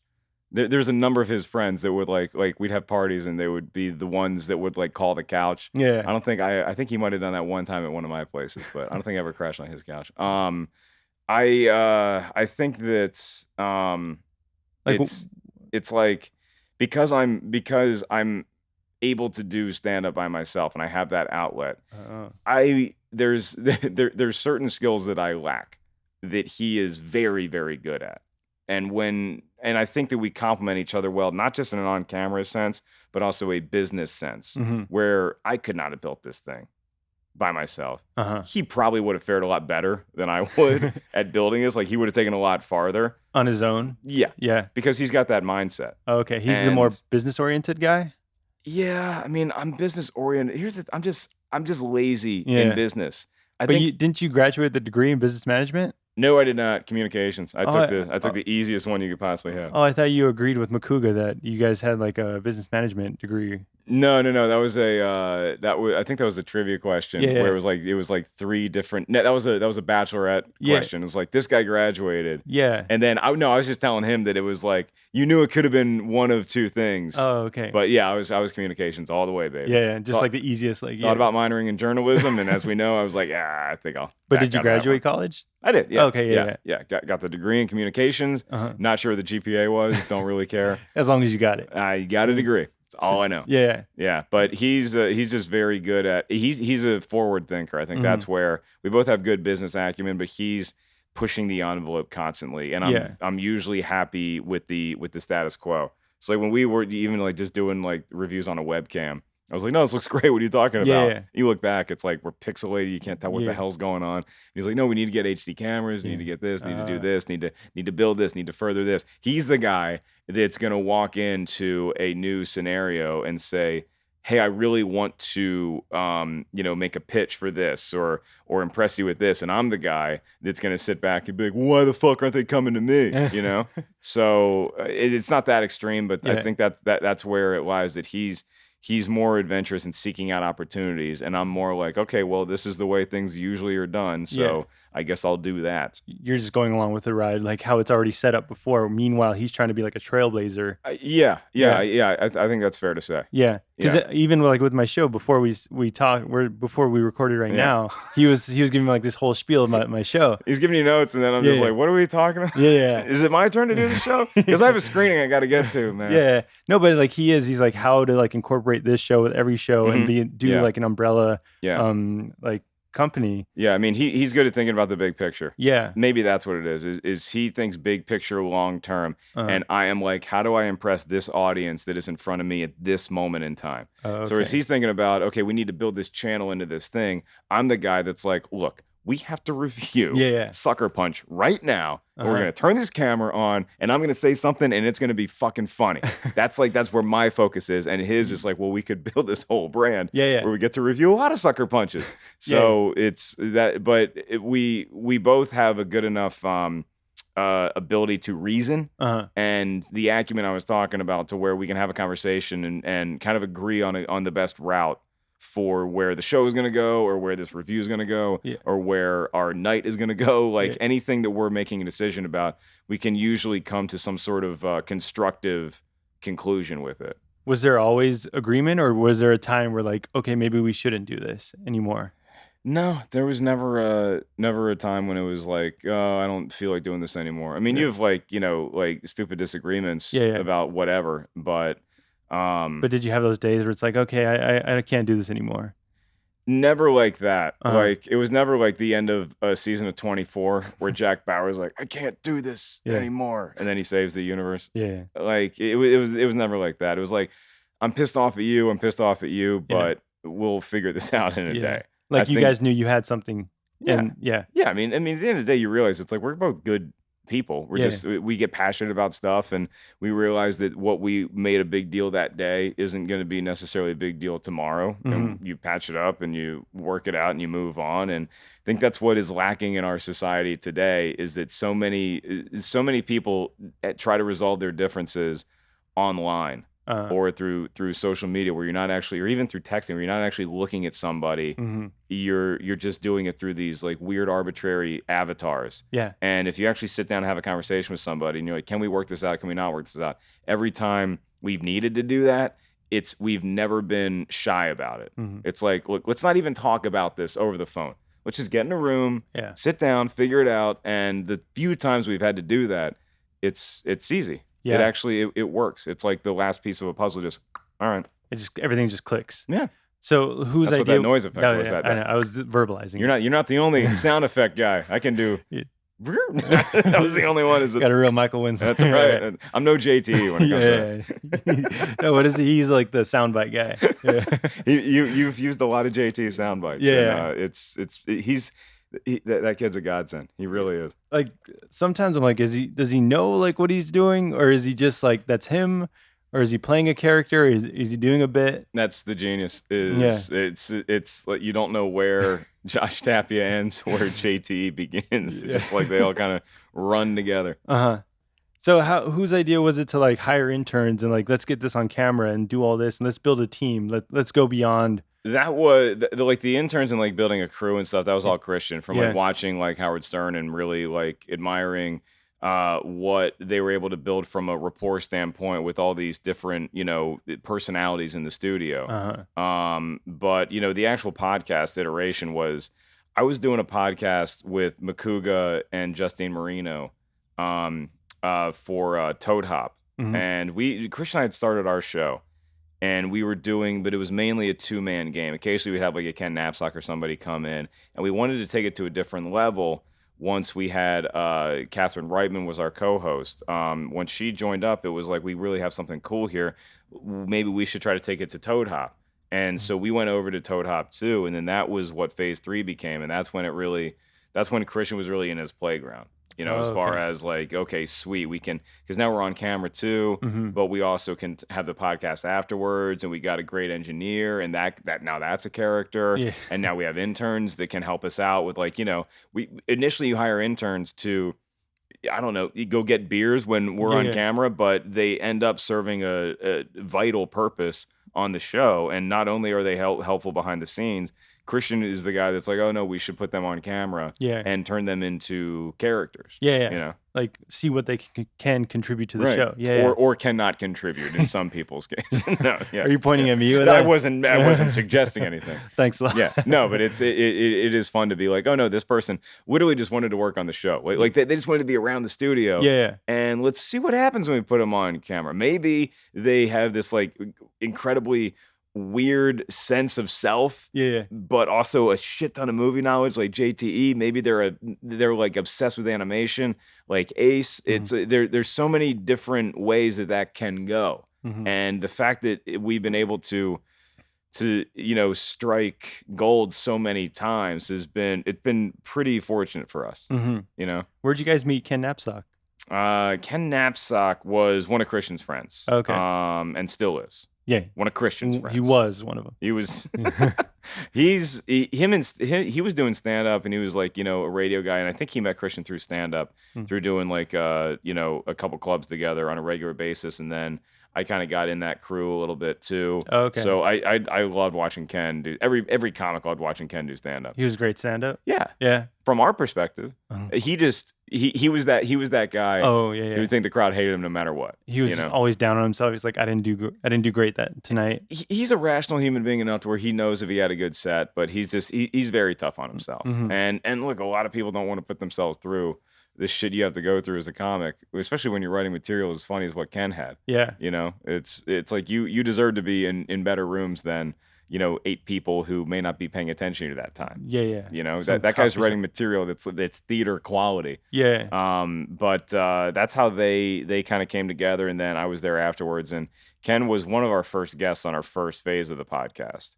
So, and he's a great broadcaster, and he has that sense, and obviously him and Kristian can talk wrestling all night long. So but like you get a guy like that and come in and like do the news and make that like such a great bit. How did the news become a bit? I think that I don't honestly know. I do not remember. I remember we started doing it, I think in Phase 3, where Kristian might have even said, I think there was a bet. Was that the bet? It was like there's a bet between Ken and Makuga where one of them is like gonna write a news segment. I might be like mishmashing 2 things from mythology, but Ken ended up winning, so he got to do a news. I really think this is like I'm taking the first half of one movie and the second half. It's like, no, there's this guy and he's good at the Force, and then he goes to the Death Star, then he gets taken over by German terrorists, and he loses his shoes, and his wife is Holly. Like I'm missing. I think it was something like that where, and then it's like, holy shit, this guy should be the news guy. It worked right away, instantly. And then just from then on, you're like, okay, he's going to be doing the news. It was like, thank God we got that guy to do the news, because it's just so it's reliable. It's a cleanup hitter. Doesn't matter what happens in the first 3 batters, because you got Ken Knapsack coming up to bat, and you know that he's getting a run. It's gonna kill. Yeah. So then, how'd you guys get to Collider? We got to Collider because we were just growing in phase, and like the current facilities that we were using, we felt weren't conducive to the big main show that we wanted to do. And also there was like a little bit of intimacy that we felt like we wanted to recapture because Toad Hop closed down. Oh, okay. And so once we got here, it was like, well, good. We have this big facility where it's not, there aren't a bunch of podcasts happening where you just have to run to a room and do a show. We can actually craft a studio. Oh yeah, the last one you had to like get out right as you wrapped, right? Yeah, at like 9 o'clock. Which is fair because somebody else has a show coming in. Yeah. So that's the way that operation runs. It's production. Yeah. But here we do get to call the shots a little bit more and produce and not just be hosts. And you can put a couch in there if you want. Yeah. If you want the couch in there. You want to bring a wheel in, you can bring a wheel in. If you want to do all these things, you can do that because it's more like our home. Oh, okay. It's more like something that we built. I guess it's a lot like if you're tired of renting apartments and you just go out and you want to buy a home. Yeah. Like now I feel like we're homeowners, Yeah, you take out that loan, you pay your mortgage. Yeah. Which is something that I've never wanted to do in my personal life. I'd be happy living in an apartment until the day I die. Really? You don't want to get a home? No. Well, I don't think you don't want to settle down anywhere, do you? No, You're like, if you get a home, there's just more rooms for the killer to hide. Like, are you being serious? Like, you think it's scary? A little bit, yeah. I come home and I have a 2-bedroom. Yeah. So I come home and just check that and check that and check this door and good. Freddy Krueger's not here tonight. You really have to check each door before you go to bed? Well, now that my girlfriend lives with me, she can check the door sometimes. But it's not to that level. The other nice thing, there's like a weird feeling of security because I live on the 5th floor. Oh, okay, which is close to the top. So it's just you're just more likely to die if you live on the 1st floor. Oh yeah. You're more likely to have somebody break into your house. Yeah. If you live on the 1st floor, if you live in a home, like a lot of the homes in LA are single story. Yeah. And there's all the maintenance that I don't want to deal with and homeowners insurance and all this bullshit. I don't want to deal with that shit. I just want to rent a place and live there, and that's all I want to do. Now I really do think you have some sort of stunted development. Probably, yeah. But I mean, I'm also considering just like buying an apartment. But like owning an apartment to where now you have something that can appreciate in value. Yeah. But it also is just an apartment. Yeah. You're fine with that. You don't need a yard. You don't need a fence. No, everything. Some people will say, most people say stunted development, but I'll also just say like, I'm just a simple creature. Yeah. And I actually know what makes me happy. Like, I think that's the difference between me and a lot of people you come across is that a lot of people are still searching for that thing that makes them happy. And a lot of people just go by the normal playbook where, I'll wake up, I'll, go to school, I'll get a job, I'll get a house, I'll have a wife and a kid. It's like, all that stuff isn't for me. So stand-up is the thing that makes you happy? Yeah. I mean, this makes me have the schmoes and all this stuff makes me happy too. I don't love being in an office all day. Because you are in an office now with Collider. I'm in an office. Is it technically a 9 to 5 or is it like... It's not a 9 to 5, no. You show up around noon, you kind of like... Well, I have to show up early. I have to show up by 9. For the movie talk. For movie talk, which I'm fine to do as long as I get my nap in. Again, your nap like during later on in the day. Yeah, simple creature, man. And I know that everybody here who is here all day, they see me leave and they're like, "Where the fuck does he get to go?" Do you go home to take your nap? Yeah. I'm not taking a nap in my car, Beardo. No, well, you share an office, so you can't really. I thought you would just be on the couch outside or something. No, I've passed out in various places at the Collider offices before for 20-minute power nap, but. I love being home and decompressing and I'm going to take whatever happened in the 3 hours I was at work and it's just gone. And then I can gear back up and come back here and do the live show or do a podcast or do whatever. But how long does it take? 20-minute nap? 30-minute? 2 hours, man. 2 hours? That's not a nap. That's a nap, dude. That's a real nap. I don't care what this BS you read online is now. But I know you really need 20 minutes to take a nap. You need 2 hours. Yeah. I planned a nap for 4 days and I took it 2 days ago. And it was 2 hours, and it was the best vacation I've had in years. It was fantastic. But how much sleep do you get at night, though? I'd like to get 9, ideally. I'd aim for 9 to 10. So you're sleeping 11 hours a day. Ideally, I get 12 or 13 in there. But I don't have the option to do that anymore. I mean, realistically, I probably end up with like 7 hours of sleep a night. that I can like rely on, but sometimes that's like with the dog jumping in the bed. Oh, okay. But I love the dog so much, like I can't kick her out of the bed when she's there. So it's just a big snuggle party. But what about the girlfriend though? Does she have a 9 to 5? The girlfriend, yeah, well, she's a writer, so she has a lot of different jobs, and sometimes the jobs will require her to be at work, and then other times it's like, no, you can freelance this from home. Oh, okay. So I think that's the cool thing about being a writer is that you can be a lot more flexible with your hours and stuff. So it's not like she has to get up at 9 o'clock and you're still sleeping in bed.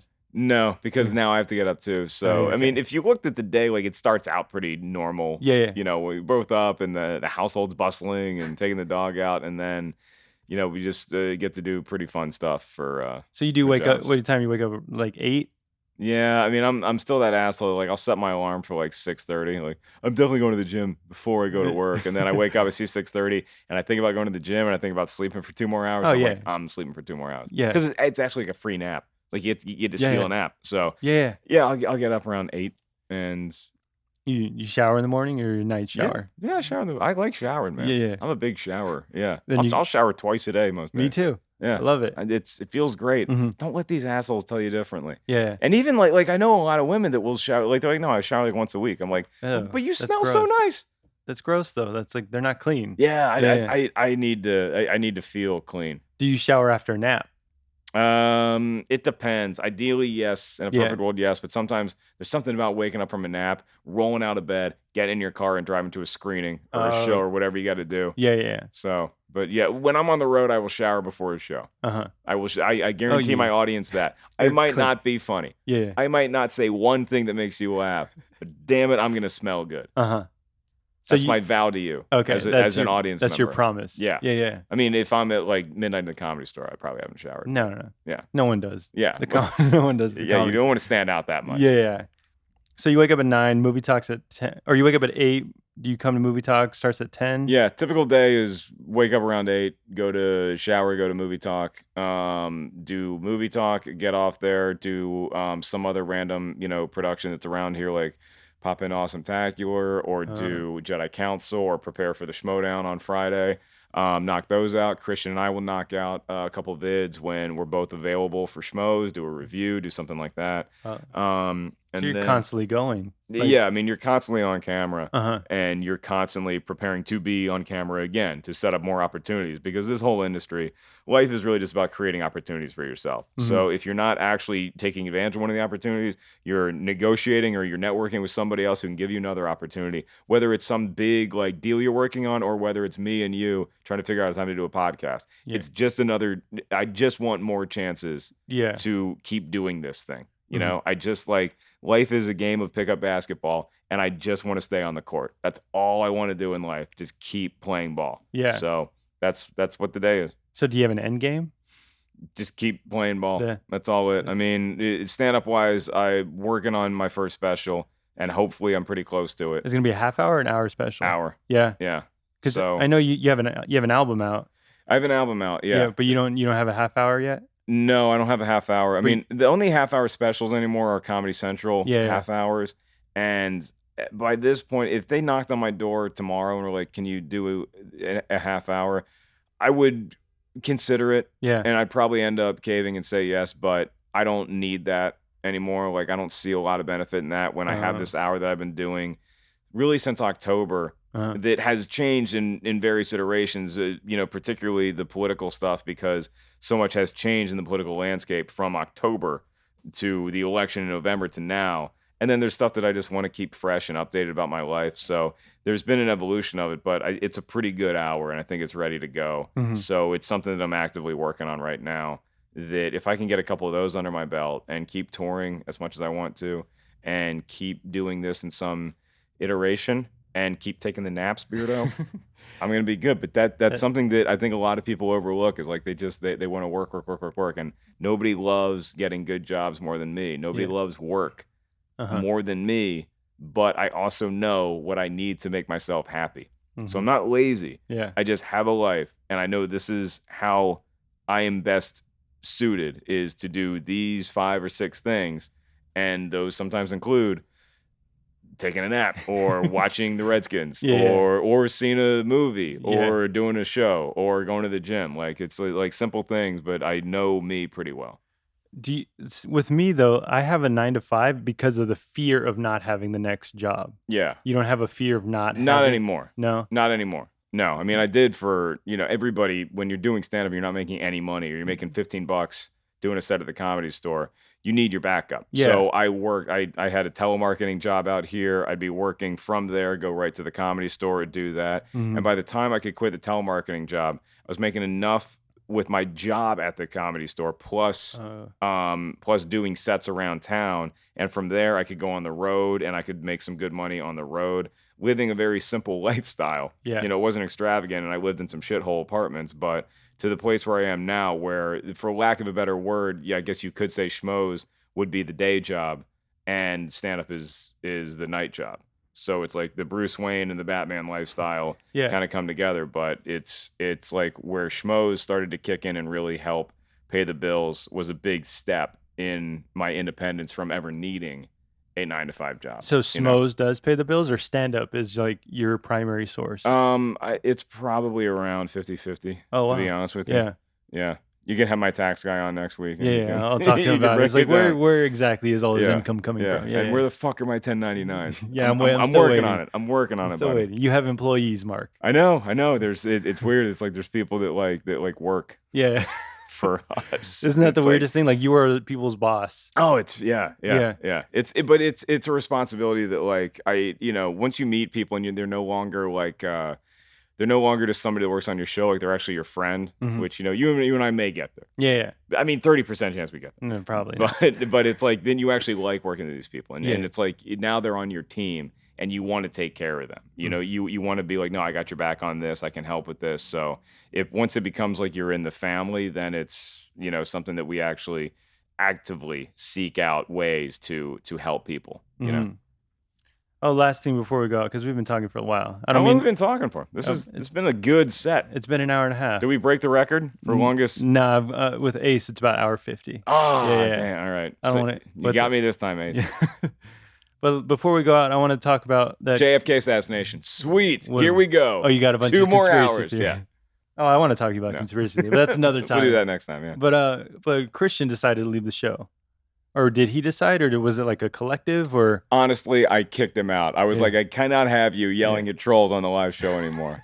No, it was the right play for him, which I don't think is a long-term play, but I think just for everything that was going on here with him becoming the head of development at Collider. And that's like you talk about 9 to 5 jobs. That's a 24/7 job. Oh, okay. To the point where it's even tough sometimes for us to both find a free window to shoot a review, much less prepare in earnest for the live show the way that he wants to. When you combine that with the fact that, okay, I have this job, and now not only is it eating into my time to be a schmo a little bit, it's conducive in a lot of ways because, like, we have the studio here now too, but for it to actually just be on camera and do schmoes, it's tougher to find those free time frames. He also has a family. Yeah. And it's like, well, okay, so now this job is it's gonna take more of me to do this job than what I had with schmoes. So I'm going to need to dedicate some part of my life to be a loving husband and father and provide for these people. So I think it was the right move for him at the time.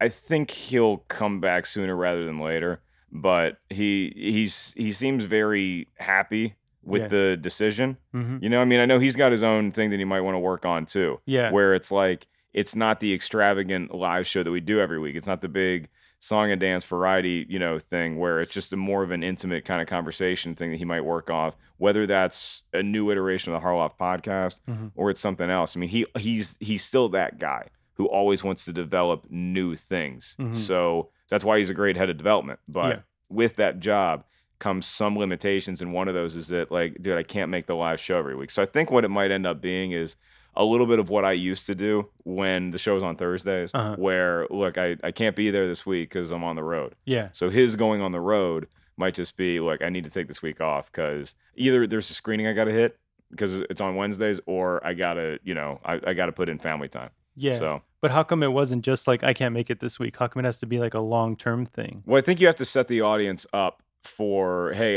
Daddy's not going to be around for a little bit, and create a new way for the show to go, which again isn't necessarily something I think is going to be long term, but it's, you got to let the thing that you love go a little bit if you need to step away from it, so we can find our footing. Because look, I think I'm pretty good at hosting a show, but I hadn't run the Schmoes Know live show by myself for an extended period of time. Yeah. Ever. Like I hosted a few shows that he missed for whatever reason, but by and large, he was there every time too. Yeah. So it's just a different dynamic that you got to get used to, and you want the audience to get used to. So you can step back and say, okay, now this is how this is working. Now let me fit myself in here in a different way. But I mean, if he comes back to the show, it's probably going to feel a lot like, the show that the shows always did. Yeah. It might change and it might be a little different, but I think the audience is going to be fine with that. I mean, what I've seen from the audience is that they respond to new things that we do very, very well. To new experiments that we try, whether they ultimately succeed or fail, the audience is along for the ride, and they like seeing the process. That's what's cool about Schmoville, is that they seem to enjoy the journey just as much as the destination. Like, yes, they tune in because they want to know what we thought about Logan. But more importantly than our score for Logan is we get to have a fun conversation about this. And that conversation can take a lot of different roads. That conversation can involve a lot of people. Some of those people can step away from that conversation for a little bit, but still be part of the family. So I think that's what we're experiencing right now, but I'm having a good time running it the way it is. But obviously, when he wants to or is able to come back, let's do that. And I see a mix of reviews too. It's like, oh, the show, like, I don't really miss Harloff because Mark is doing so well. Or that's the show, usually my mom. Yeah, that's her. Yeah, I don't miss Kristian at all. Yeah. But then on the other side, there's like, oh, we need Kristian back because we have a void that he needs to fill. Yeah, and as a broadcaster, it's like, the worst thing you can do is try to be Kristian. The worst thing that I can do is try to pull off something that he would do. Like, do you know how embarrassing it would be if I started doing Schwarzenegger impressions on the show, just like give that to people? I can just be me. And that's something that I'm content with. And it sinks or it swims, but we've set a great template for what the show can be. He set a great template for having a crew get involved with the discussion, and this is the iteration that we have right now. So I hope the kids are enjoying it. I think they are. Yeah. Is there anything that you haven't done on the show that you want to do?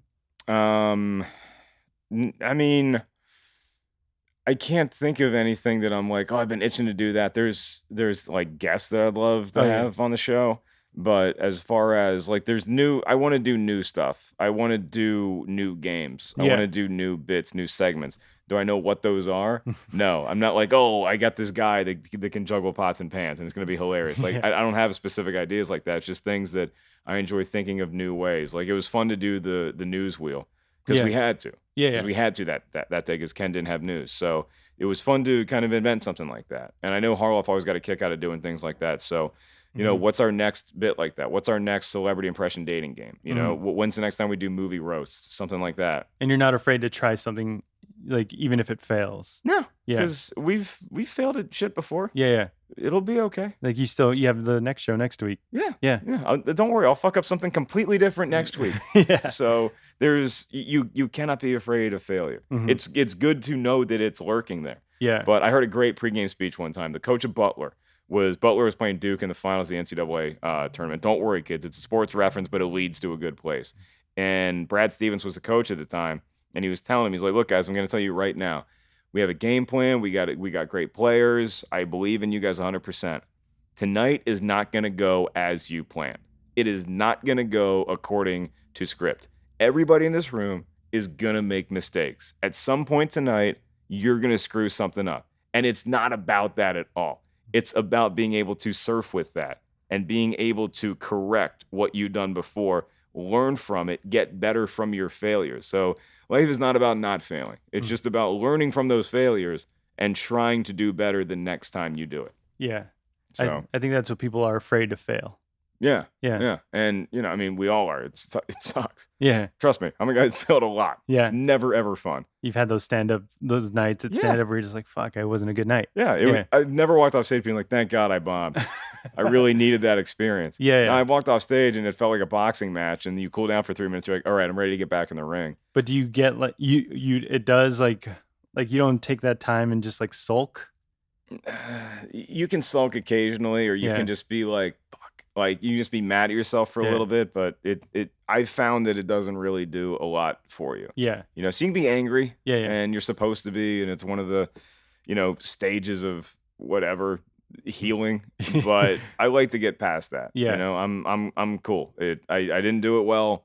I'll fix it as best I can, and I'll do better the next time. Yeah. I won't try to do better. I'll do better. You will do better, yeah. Because Yoda gets pissed off when you say the Yoda, nicest guy you'll ever meet. Yeah. If you say the word try, that motherfucker will hit you with a stick. Yeah. He says do. Yeah. Right? Yeah. There's do or do not. There is no try. Yeah. And if you fucking challenge him on that, he will literally kick your ass. Yeah. He'll do flips and shit. Yeah. Or he'll just be on your back nagging you the whole time. When that guy gets drunk, it is not a good night. Just he was drunk on set for most of the Empire Strikes Back. Yeah. I believe it. Yeah. He was in the bag. Yeah. Unprofessional fucking puppet. Well, thank you for doing this with me, man. Sure, dude. Yeah. I can't believe I have one half of the Schmo on here. Yeah. The boss. I got the boss. You have a boss, not the boss. You got mommy, not daddy. But no, dude, you're doing great for the show. You're a great addition to the crew. You're yet another nugget of gold that we have found that is willing to join us on this crazy mission. So thank you for everything you do, and you'll get your 1099 as soon as I can. Thank you. See, with me though, like I don't believe that at all. Like the 1099? No. The whole complimentary thing. Like I can't take that. Why? I just can't accept it. I'm just like, no. Is this the part of the show where now I get to interview you it's about and me I now. have to work on you? Yeah. I'm like, so do you want to be a homeowner? No, I don't want to. Why are you want... happy being in an apartment? Why are you happy where you are? Why don't you want to get to where you need to be? I need to go. I don't know where I want to be, actually. It's a fun time to not know everything. It's not fun for me. I need to know everything and know how to do everything. Okay. I mean, okay. I know, but good luck with that. Yeah. It's not conducive to no, it is. Happiness. No, it is. It's just a different kind of happiness. Like it's good to want more. Yeah. It's not healthy to be like, oh, all I need is a nap this week, and I am the best version of myself. But that's not all you need though. You still need more. Yeah, I need some stuff. Yeah. But I know exactly what I need, and I'm usually able to provide it for myself, or have the people around me that I surround myself with help me with it. So I'm in a pretty good place right now. Yeah, I'm still trying to find that. Yeah. It's like, what makes me happy? What makes me happy is getting on a plane and going to Milwaukee. Yeah. So maybe your happiness is in Milwaukee somewhere, Beardo. Maybe I have some other place. I'll take a look-see. I'll announce when I'm on stage. I'll be like, hey, does anybody have Beardo's happiness in here? Thank you. Yeah. Could happen. All right. Your Twitter. I got to do all the plugs and everything. Yeah. At Mark Ellis Live. Yeah. That's the website to get tickets and all that stuff, and that's the Twitter. And used to be 5150 Ellis, right? Used to be 5150 Ellis. Yeah. And then I had a revelation one day because I was like tweeting to Wolfgang Van Halen, Eddie's son, who played bass in the band, and I like wrote something, and it was whatever, but it's like if he sees 5150 Ellis, he's like, oh, this guy's just a fan, But if you saw Mark Ellis live, it's like, oh no, this guy's a comedian and he's still a fan of mine. That's pretty cool, So you don't want to be too on the nose. You don't want to meet Eddie Van Halen and say, hey, I'm 5150 Ellis. You want to meet Eddie Van Halen and be like, hey, I'm Mark Ellis. Yeah. And I enjoy your music. I've drank a lot of beers to your music. Thank you, Edward. All right, I think that's it. Thanks, buddy. Let's get out of here. I appreciate it. Thank you.